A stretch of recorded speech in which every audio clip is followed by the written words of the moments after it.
One of the most amazing crop designs is not a circle, but a rectangle that seems to be a direct response to a message sent out into space in 1974.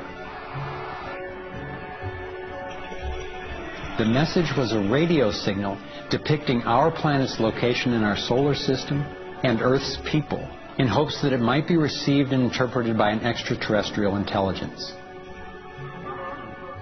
27 years later, in 2001, this crop design appeared in England, along with what could be a self-portrait of the sender. This message matches the format of the NASA signal and describes a different solar system from ours, a picture of the sender, non-human DNA, and a microwave antenna they apparently used to communicate, rather than the radio antenna that we used. The antenna symbol had appeared a year earlier in exactly the same field, right next to a working radio wave antenna, like the one NASA used to send out the original signal. NASA continues to officially deny extraterrestrial contact of any kind. And yet, year after year, these spectacular creations appear.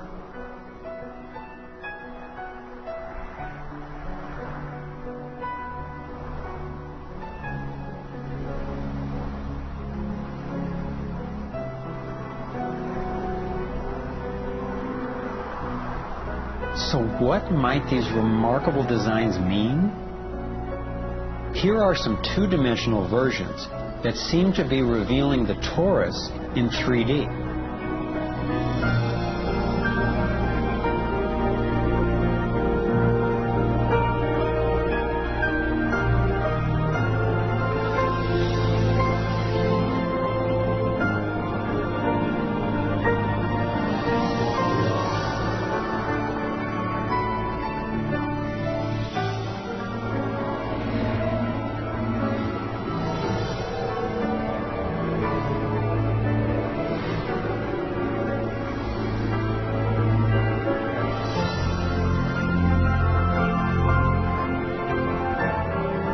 Here is the vector equilibrium.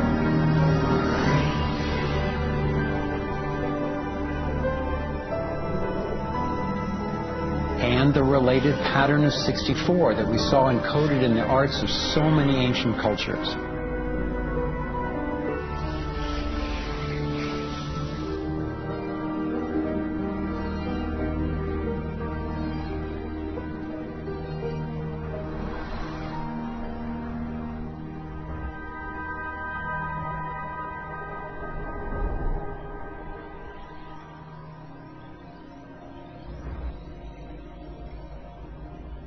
When I saw the coherence between the crop circles and the ancient encodings, I thought regardless of whoever created them and wherever they're from, there must be an important purpose to these designs. They're so coherent. I've come to believe that the pattern of the torus and the vector equilibrium, especially in the form of the 64 tetrahedron crystal, is showing us how energy works in the universe so that we can learn to align with it.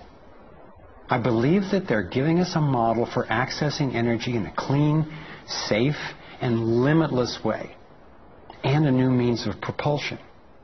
What more important message could there be to get to us, and especially now, from their perspective, as we're beginning to extend our careless reach beyond our planet? I got further confirmation of this notion when I met Dr. Jack Kasher, a former professor of physics at the University of Nebraska, who has also researched UFO phenomena.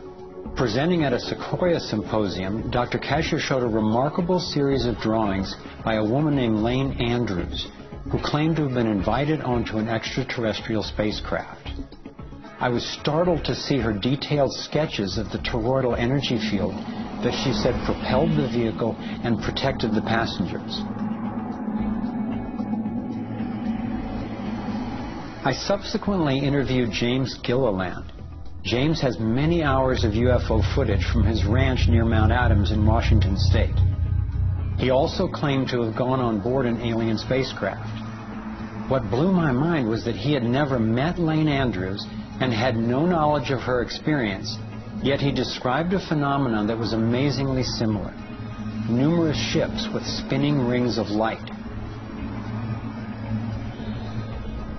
Could it simply be coincidental that James and Lane described the same torus dynamic, and that both of these people have been harassed extensively by government and military agencies? To some, the idea of UFOs may sound crazy, and yet from another perspective, it is completely plausible. The Earth is about 4.5 billion years old. That's 4,500 million years old. What if there's another planet that's almost exactly like us? Almost exactly. 4,501 million years old. They're a million years ahead of us. And on a galactic scale, they're almost our twin brothers. So where are we going to be in a million years? We'll have solved all these problems, and there's another way, whether it's wormholes or warping space. There's got to be a way to generate energy so that you can pull it out of the vacuum. And the fact that they're here shows us that they found a way. This is a major shock to the human system that is in process. I understand why people in our generation, people who aspire to positions of political leadership, etc., never dare go near that question, because it's a worldview challenge. It's a fundamental worldview challenge. So here we are, a relatively immature species struggling with possible self-destruction. If aligning with the torus does hold the key to a new form of clean, safe energy access, imagine the implications. This could be the most important technology breakthrough of our times. So who wouldn't want to have an energy source that's unlimited and freely available?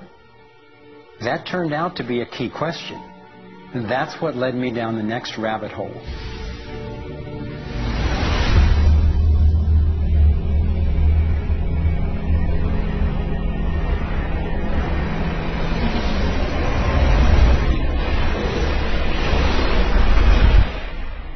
It turns out that scientists as far back as the early 1900s have been developing alternative ways to access electricity without combustion.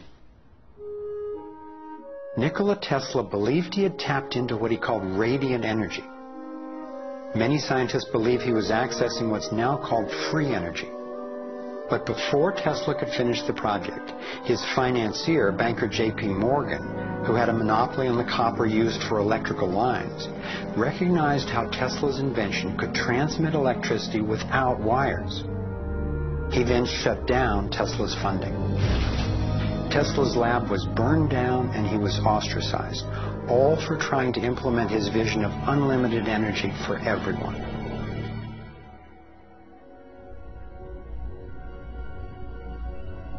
A modern-day inventor, Adam Trombley, was inspired by Tesla's work and by the possibilities of the torus.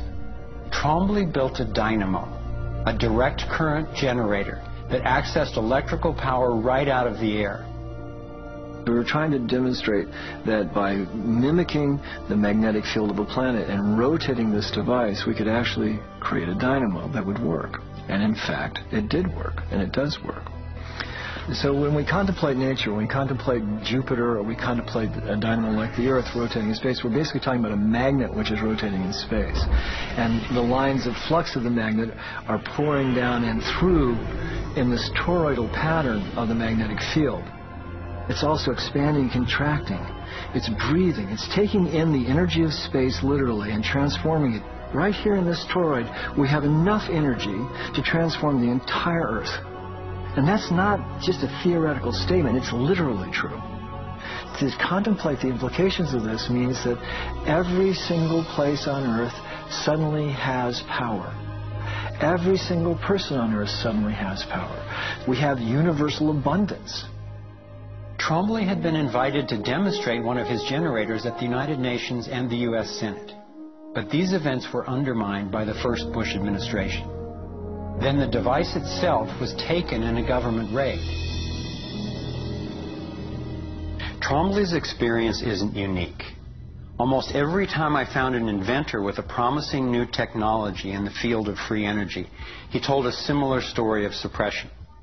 Inventor John Bedini began working with Tesla's theories of radiant energy decades ago and has produced an assortment of battery charging devices that generate more energy than it takes to run them. He announced that he was going to start offering them at low cost. Soon after that, he was attacked in his lab and warned not to produce the devices. For his own safety, he had to let go of marketing free energy. These are all devices from labs I personally visited.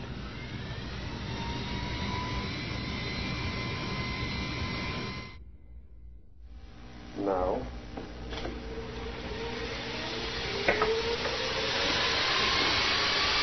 Now, the quality of this footage is obviously poor, and I'm not expecting this to convince you.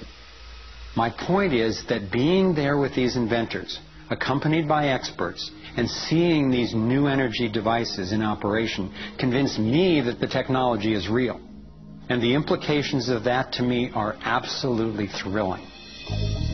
Canadian John Hutchison not only created some free energy batteries, but also used Tesla's theories to counter gravity, to make objects float.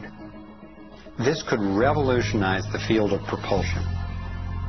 His lab was raided and equipment was taken by police and government officials in 1978, 1989, and again in 2000.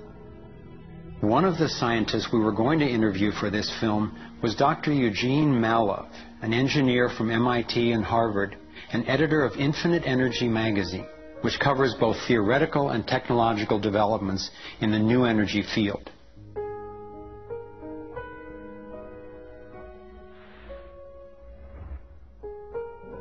Dr. Malov was mysteriously beaten to death in 2004.